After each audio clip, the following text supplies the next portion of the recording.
New York সফরে এলে ইসরায়েলের প্রধানমন্ত্রী বেনিয়ামিন নেতানিয়াহুকে গ্রেপ্তার করা হবে বলে জানিয়েছেন শহরটির নবনির্বাচিত মেয়র জোহরান মামদানি। ফিলিস্তিনের গাজায় গণহত্যা চালানোর অভিযোগে আন্তর্জাতিক অপরাধ আদালত নেতানিয়াহুর বিরুদ্ধে গ্রেপ্তারি পরোয়ানা জারি করেছেন গত বছর।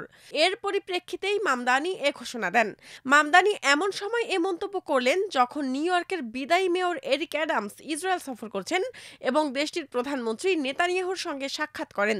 শুধু তাই নয়, নেতানিয়াহুকে মামদানির শপথ অনুষ্ঠানে অংশ নেওয়ার আহ্বানও জানান তিনি। Two should ABC remain in the 7 এর shadows. সরাসরি সম্প্রচার অনুষ্ঠানে যোগ দিয়ে মামদানি বলেন, In আমি many ways, I বারবার have বলেছি become যে that আমি same বিশ্বাস uncle who করি pulled এটি me aside 6 আন্তর্জাতিক years আইনের ago. শহর। আর তার মানে হলো আন্তর্জাতিক অপরাধ আদালতের গ্রেপ্তারি পরোয়ানা বহাল রাখা, সেটি বেনিয়ামিন নেতানিয়াহুর জন্য হোক কিংবা ভ্লাদিমির পুতিনের জন্য। মামদানি বলেন, নেতানিয়াহুর গ্রেপ্তার নিশ্চিত করতে তিনি কোনো নতুন আইনের আশ্রয় নেওয়ার চেষ্টা করবেন না।